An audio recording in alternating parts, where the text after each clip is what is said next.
Uniform में बड़े अच्छे लग रहे थे।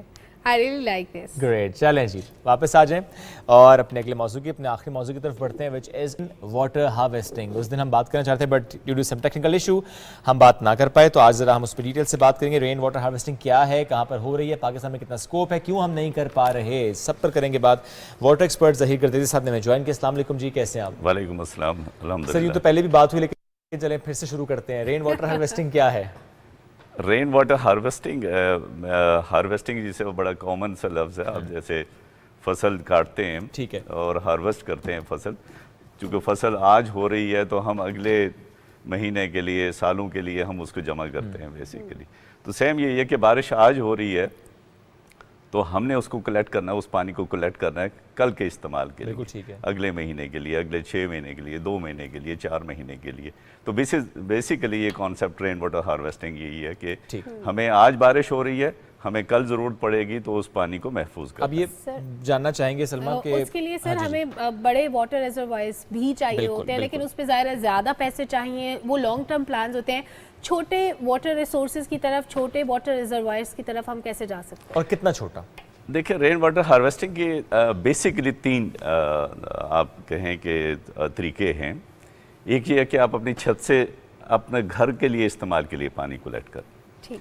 दूसरा जो आप बात कर रही हैं तो वो है बेसिकली कि आप सरफेस की बात कर रही हैं कि आप सरफेस का पानी बह रहा है तो उसको बड़े रेजरवायर या पॉन्ड्स बना के उसको जमा किया जाए।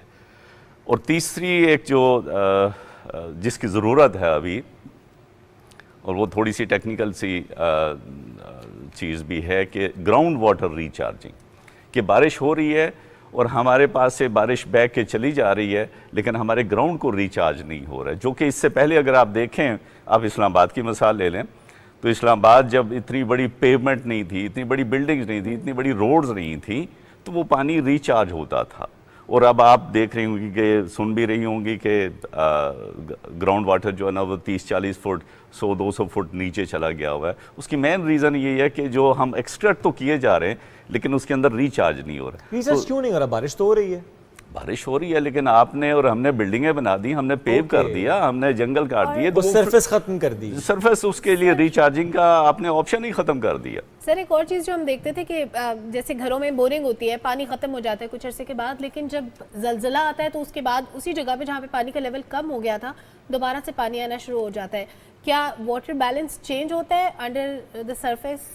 देखिए, अंदर ये जलजले की जब आप बात करें, जलजले यकीनन ये अंदर की सारी जियोलॉजी है और पानी आगे वो आ भी सकता है, वो जा भी सकता है, आ भी सकता है। और ये है इट हैपेंड आते हुए देखा, जाते हुए 2005 में 2005 अर्थक्वेक जब आया था तो उसमें आप अगर जाएं तो बेशुमार, I was very much in Azad Kashmir, और हमने देखा बहुत सारे जो ना वो चश्मे कहीं सूख गए और कहीं पे चश्मे बढ़ गए थे। रीज़न ये है कि अंदर फिशर्स और क्रैक्स में मूव करता है पानी, और कहीं पे अगर वो ब्लॉक हो गया तो वो चश्मा बंद हो गया, और कहीं जो पानी आ रहा है वो कहीं से तो आ रहा है और जहाँ से आ रहा है वहाँ खत्म हो रहा है, वहाँ कम हो रहा है। तो ये सिंपल सी बात है। सर हम जब रिजर्वायर्स की बात करते हैं घरों में अपनी अपनी छतों पर लगाना, ये तो कॉस्टली नहीं है? बहुत सिंपल सोल्यूशन है ये। सबसे बड़ी मिथ है, हमने ये कहा, मैं आपको चूँकि वाटर एंड सैनिटेशन प्रोग्राम को हेड कर रहा था मैं, रिकंस्ट्रक्शन प्रोग्राम अर्थक्वेक 2005 के बाद एरा का, तो हमने 40,000 घरों पे इसको डिमॉन्स्ट्रेट किया। और ये साउथ एशिया पूरे में सबसे बड़ा प्रोजेक्ट है जो पाकिस्तान ने इम्प्लीमेंट किया। बिकॉज अगर आप देखें ना तो ये पहाड़ी इलाकों में जाएं तो ये घर फैले हुए हैं। जी जी। बड़ा मुश्किल है कि पाइप के जरिए इनको वो आप पानी दें, लेकिन अल्लाह मियाँ ने बहुत आसान सा सोल्यूशन आपके लिए रखा हुआ है कि आपके घर के छत के ऊपर पानी पड़ रहा है, वही बह के नीचे जाता है और वहाँ से फिर हम पंप करके वापस उठा के लाते हैं, या खवातीन जाती हैं और चश्मों से पानी उठा के लाती हैं। तो वाई नॉट टू कि आप अपने घर की छत पे ही बड़े सिंपल से चैनल्स लगा के, अगर आप वो शो कर सके, मैं कुछ स्लाइड्स आपसे शेयर की थी सर, हम साथ तो वहाँ पे आप अगर देखें तो सिंपल चैनल्स लगा के और उसको कलेक्ट करें। और बड़ा सिंपल सोल्यूशन है कि उसको क्लीन करने का भी तरीका हमने इंट्रोड्यूस करवाया था। और अब अगर आप देखेंगे तो छोटी सी वाटर टैंक है, उसको लगा दें तो अगर महीने 10 दिन के बारिश नहीं हुई है तो जो डस्ट एंड डर्ट होगी वो छोटे वाटर टैंक में चली जाएगी और उसका ओवरफ्लो क्लीन वाटर आपके जाएगा। सही। अच्छा सर, कुछ प्लान्स तो ऐसे होते हैं कि बहुत सारे लोग मिलके बैठे, एक प्लानिंग की कि आने वाले सालों में हम पानी को कैसे यूटिलाइज कर सकते हैं जो बारिश बरस रही है। इसके अलावा कुछ ऐसी कंट्रीज हैं जिनके मॉडल्स को हम अडॉप्ट कर सकते हैं कि दूसरी कंट्रीज कैसे उस पानी को यूटिलाइज करती हैं और वो हम इम्प्लीमेंट करें। आपकी नज़र में कौन सा द मोस्ट इम्प्लीमेंट मॉडल है हमारे सामने? क्योंकि मैं एक जगह पे पढ़ रही थी कि इजिप्ट में ये जो छोटे वाटर रिजर्वायर्स की मैंने बात की, वहाँ पर एक चेन ऑफ रिजर्वायर्स होती है जिसमें वो छोटी छोटी जगहों में पानी को स्टोर करते हैं और इसी तरह लॉन्ग टर्म के लिए उसको सेव कर लेते हैं। तो आपकी नज़र में व्हाट्स द बेस्ट एग्जाम्पल? मैं फिर वही उसी तरफ आऊँगा ना कि बेसिकली अगर आप सरफेस रेन वाटर हार्वेस्टिंग पे जाएं तो अगेन पाकिस्तान में बड़ा अच्छा जो आबाद प्रोजेक्ट है, आबाद एजेंसी फॉर बारानी एरिया डेवलपमेंट एजेंसी है, जिसने अगर आप देखें तो ये अपर पंजाब में गुजर खान, चकवाल और इस एरिया में अगर जीटी रोड के अलॉन्ग जाएं आप तो यू विल फाइंड बहुत सारे काफ़ी काम किया उन्होंने। तो ये सरफेस रेन वाटर, और अभी जैसे फ्लड आया है तो we can create along Indus और बाकी जो दरिया हैं, नदी नाले, उनके अलॉन्ग साइड हम छोटे छोटे पॉन्ड क्रिएट कर सकते हैं ताकि ये जो फ्लडिंग है इसको भी हम यूटिलाइज कर सकें।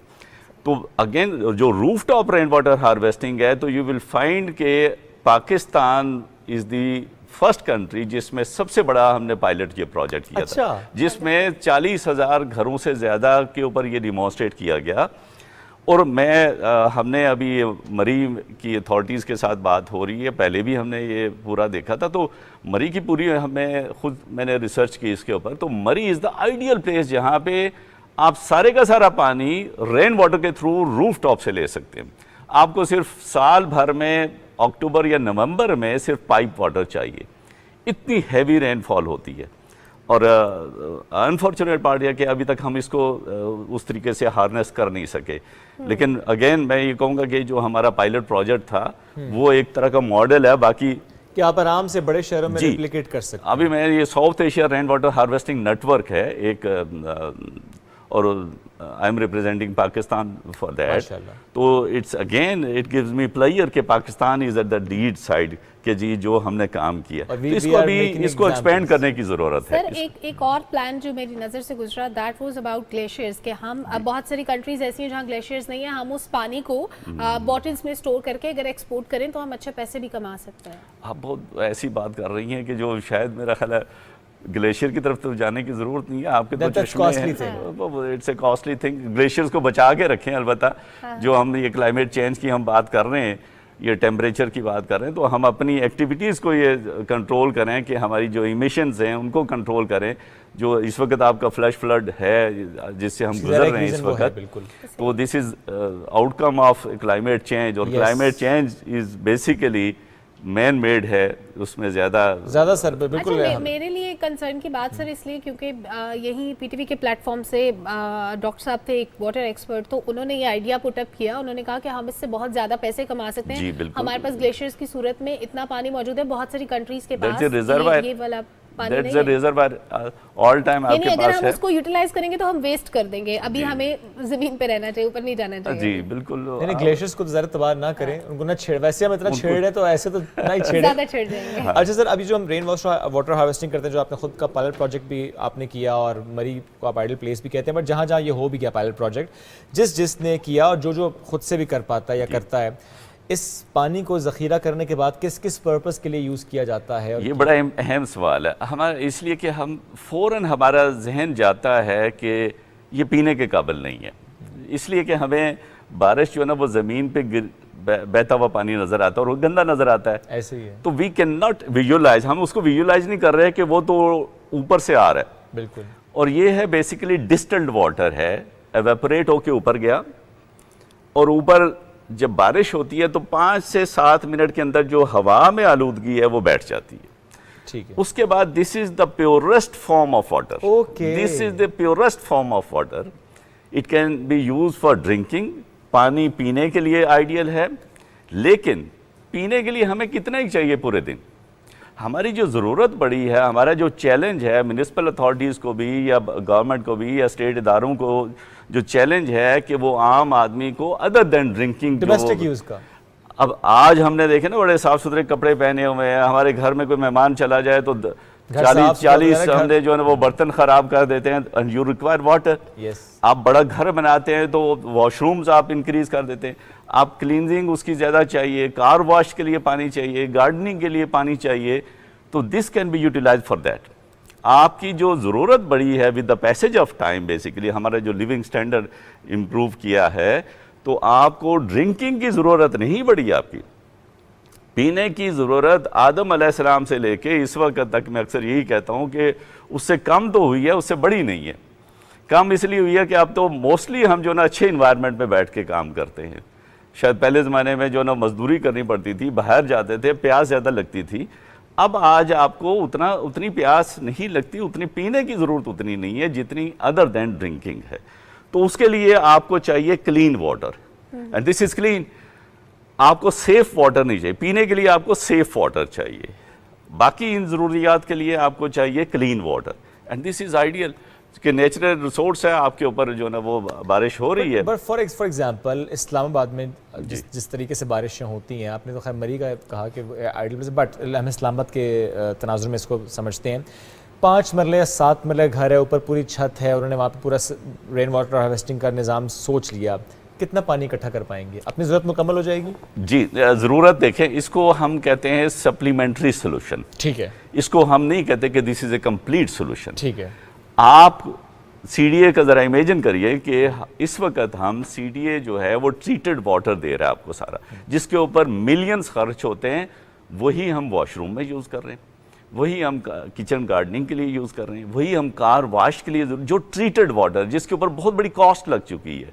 लेकिन अगर हम अपने घरों के सिस्टम लगा दें रेन वाटर हार्वेस्टिंग का, अपने लॉन में लगा दें, और ये अभी बाइलाज में भी है CDA के कि 1000 स्क्वायर यार्ड का जो घर होगा वो मैंडेटरी है उसके ऊपर ये रेन वाटर हार्वेस्टिंग करना। अच्छा जी, अभी मैं जस्ट आपके स्टूडियो के बाहर बैठा हुआ था, यूनिवर्सिटी के आई थिंक वो डायरेक्टर साहब थे, उनसे डिस्कशन हो रही थी, तो ही सेड के जी अभी CDA जो है वो 2-3 यूनिवर्सिटीज़ को वो पायलट कर रहा है। इन्होंने कुछ अर्सा पहले पायलट किया था ग्राउंड वाटर रिचार्जिंग के लिए, and they should do that. मैं समझता हूँ कि अभी ये चीज़ करने की ज़रूरत है। अभी इसमें कोई बहुत ज़्यादा रॉकेट साइंस नहीं है, ये करने की ज़रूरत है कि ग्राउंड वाटर रिचार्जिंग भी करें, हर घर के ऊपर हर शख्स खुद करे।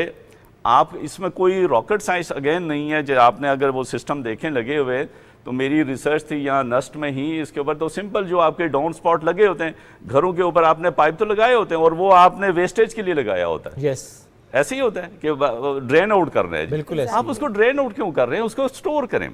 लेकिन उसके लिए अलग स्टोरेज स्पेस बनाएं। आप उसके लिए अलग स्टोरेज भी बना सकते हैं और कंबाइंड स्टोरेज भी बना सकते हैं। सर, एक छोटी सी चीज़ मेरे जहन में, जैसे शोएब ने एग्जांपल दी ना कि एक छोटा सा 5 या 7 मरले का, शहरों में इतने घर होते हैं, उसके लिए CDA ने मैंडेटरी कर दिया। अल्लाह ना करे, जैसे हम देखते हैं डैम्स की सूरत में कि वो पानी जब अपनी कैपेसिटी से ज़्यादा होता है तो वो डिजास्टर होता है। जी। क्या एक घर की छत के ऊपर इस तरह का डिजास्टर एक्सपेक्टेड है? नो, वो तो उसका ओवरफ्लो हो जाएगा ना। ये जितनी आप स्टोरेज क्रिएट करेंगे तो उससे ओवरफ्लो, इस वक्त तो सारे का सारा ओवरफ्लो नॉर्मल होगा, वो नॉर्मल होगा। एक कैलकुलेशन थी मेरी कि ये पहाड़ी इलाके हमारे जो अर्थक्वेक के बाद हमारा था कि ये KP और आज़ाद कश्मीर के तकरीबन 6.5-7 लाख घर थे जो इफेक्ट हुए थे। तो एक एस्टिमेशन हमारी थी कि इन 7 लाख घरों पे अगर हम 1000 गैलन का वाटर टैंक एक घर बना ले तो अराउंड 1/5 ऑफ मंगला डैम हम वहाँ पे पहाड़ों में बग़ैर किसी इस इशू के हम खड़ा कर सकते हैं, और we can save that water for multipurpose, और आपके फ्लडिंग को कंट्रोल कर लेगा, आपके इरोजन का कंट्रोल कर लेगा, आपकी सैनिटेशन इंप्रूव कर लेगा, आपके लाइवलीहुड इंप्रूव कर लेगा। और दिस इज सॉर्ट ऑफ, हम इसको बड़े पैमाने पे इम्प्लीमेंट क्यों नहीं कर पा रहे? क्या हर्डल क्या है? आई थिंक अभी जो है ना रियलाइजेशन हो रही है, और जो 2018 की वाटर पॉलिसी है उसके अंदर रेन वाटर हार्वेस्टिंग का बड़ा क्लैरिटी के साथ मेंशन किया गया। अथॉरिटीज़ को अभी मैं यही सजेस्ट करूंगा, जो कंसर्न अथॉरिटीज़ हैं, और अभी हम ये फ्लड के बाद हमारी कई अक्सर वेबिनार्स होते हैं, तो इस चीज़ के ऊपर थिंकिंग डेफिनेटली अभी रियलाइजेशन हो रही है कि हमें इसको फ्लड को मैनेज करने का this is one of the way as well. एक कंप्लीट तो नहीं कहूँगा मैं, लेकिन at least we can contribute through conservation. इस वाटर को कंजर्व करें फ्यूचर के लिए। आप जितना अप हिल साइड पे इसको कंजर्व करेंगे तो लोअर साइड पे कल आप उसको यूज़ कर सकते हैं। सही। बिल्कुल ठीक। और सर ज़ाहिर जिस हम देख रहे हैं कि बायलॉज की आपने उनके इससे पहले हवाला दिया, जो नई सोसाइटीज़ बन रही हैं, नए नए शहर आबाद हो रहे हैं, जी। ये कितना अहम है? चूँकि देखें अभी तो एक नई प्लानिंग से बन रहे हैं वो उनके उन पर कितनी जिम्मेदारी रहती है कि अच्छा वो अपने बायलॉज ऐसे ज़रूर बनाएं कि अच्छा जी आपने जब घर कंस्ट्रक्ट करना है तो आपने इस लाजमी रेन वाटर हार्वेस्टिंग। मैं तो ये आपने बड़ा ज़बरदस्त ये बात की, इसलिए कि यहाँ पे रेगुलेशन की बात आती है। जो रेगुलेटरी अथॉरिटीज़ हैं जो NOCs इशू करते हैं, CD हो गया, RDA हो गया, KDA हो गया, LDA हो गया, इनको चाहिए कि जो भी प्राइवेट सोसाइटीज़ हैं तो उनको मैंडेटरी करें बिल्कुल कि हर घर के ऊपर हर और इवन सरफेस वाटर को दे शुड यूटिलाइज। और अभी मेरा हाला किया जा रहा है ये, पर्टिकुलरली जब आप न्यू एयरपोर्ट की तरफ आप देख रहे हैं जी और इस भरमार है सोसाइटीज़ की, वहाँ आपके पास पानी ग्राउंड वाटर तो नहीं है। And this is the only solution कि आप जो ना वो सोसाइटी, एक आम आदमी को तो नहीं पता कि जी ये मैं घर तो यहाँ ख़रीदूँगा, बड़ा खूबसूरत नज़र आता है, लेकिन बाद में पता लगता है कि नहीं जी यहाँ पे तो पानी का बड़ा इशू है। और पानी का एक ऐसा, मैं अक्सर ये एग्जांपल देता रहता हूँ कि आप घर में अगर आपके फर्नीचर ना हो, रंग रोगन ना हो, बिजली ना हो, आप रह सकते हैं, पानी ना हो तो आप नहीं रह सकते। और सर हम देखते हैं कि इस्लामाबाद के भी जो न्यू सेक्टर्स अभी आबाद हो रहे हैं वहाँ पे पानी का बड़ा मसला होता है। जी। अच्छा, हम बेसिक लेवल से अगर स्टार्ट करना चाहें, आपने कहा कि अथॉरिटीज़ को अब इसको सीरियस लेना पड़ेगा क्योंकि आने वाले सालों में ये कंसर्न बढ़ेगा। क्या हम इसको यूनिवर्सिटी लेवल से अगर हम आगाही देना शुरू करें, अवेयरनेस कैंपेन स्टार्ट करें, तो क्या रियलाइजेशन को बेहतर कर सकते हैं? स्कूल से स्टार्ट कर लें। ये बहुत इम्पोर्टेंट हमने जो प्रोजेक्ट किया था और उसका हमने नोमेनक्लेचर में ये रखा था कि promotion of rain water harvesting. We are not saying कि implementation of rain water harvesting, we need to promote it, awareness raising, लोगों को पता तो चले कि है क्या। और उसमें हमने दिस वाज पार्ट ऑफ और major part of that program. हमने स्कूल्स को भी इंगेज किया था, हमने यूनिवर्सिटीज़ को इंगेज किया था। इवन मुझे जो है ना उसके बाद आई रियलाइज कि मुझे पढ़ना चाहिए, देन मुझे नस्ट में I did my masters environmental engineering from NUST और रिसर्च ऑन दैट। और ये एक ऐसी चीज़ है कि ये इसमें फर्दर इसकी क्वालिटी कैसे हम इम्प्रूव करें, इसके यूसेज को कैसे, इसकी एफिशिएंसी कैसे बढ़ाई जाए, स्टूडेंट्स को फर्दर रिसर्च की तरफ जाने की ज़रूरत है इसके ऊपर। और ये जो एक मिथ सा है कि वो रेन वाटर जो ना बारिश का पानी ठीक नहीं होता, इसको तोड़ने की जरूरत है। That's the purest form. This is the और गांव देहात में तो उसको दाल चने उबालने के लिए बड़ा यूज किया जाता है, बड़ा अच्छा पानी है, जल्दी गल जाता है। ये मुझे नहीं पता था। नहीं, मुझे पता है, देखो मैं बहुत जीनियस हूँ। जी वो बिल्कुल, वो उनको पता है। हमें भी बचपन में ये जो ओले पड़ते थे तो हमारी जो नानी थी वो कहती थी कि इसको बोतल में डाल के रख लें, आपकी जो एलर्जी होती थी, बेसिकली इसमें थोड़ी सी चूंकि एसिडिटी होती है, लिटिल बिट एसिडिक होता है, तो वो एलर्जी वो आपके वो निकलते थे तो वो उस पर लगाएं वो पानी तो बिल्कुल क्या बात ठीक हो जाते थे। जबरदस्त। ये तो ये देखिए दो नई बातें हैं, सलमान ने दाल उबाली और एक सर ने ओलो वाली चने भी उबाले हैं। चने भी उबाले हैं। चलिए ठीक है sir, thank you very much, साथ मौजूद है। Always nice talking to you. और बड़ी अच्छी बात, प्रमोशन ज़्यादा करनी है, अवेयरनेस ज़्यादा करनी है। रेन वाटर हार्वेस्टिंग की नई बनने वाली सोसाइटीज़ पर जिम्मेदारी थोड़ी ज़्यादा है, लेकिन अगर जो ऑलरेडी कंस्ट्रक्टेड हाउसेज हैं, प्रोजेक्ट्स हैं, सोसाइटीज़ हैं, अगर वो भी थोड़ा सा इसको बेहतर कर लेंगे, वो ऑलरेडी पाइप तो लगी होती है, सिर्फ उस पानी के लिए या तो कोई नया स्टोरेज स्पेस क्रिएट किया जाए, ये जो आम आप अंडरग्राउंड टैंक्स होते हैं, आप छत को बस कोशिश करें सफाई रखें, सफाई निस्फ़-ए-ईमान है, छत साफ़ होगी तो जो पानी आएगा साफ़ ही होगा, आपके स्टोरेज स्पेस में जाएगा और आप यूटिलाइज़ कर पाएंगे। वैसे हम वो पीते तो है नहीं है, रूटीन में यूज़ कर रहे होते हैं उसको, और उसमें भी क्लोरीन अगर आप डाल देंगे तो वैसे भी साफ़ हो जाएगा वो। एनीवेज वक्त हो गया ख़त्म, मुलाकात करेंगे कल। बहुत सा ख्याल रखिए, अल्लाह हाफ़िज़।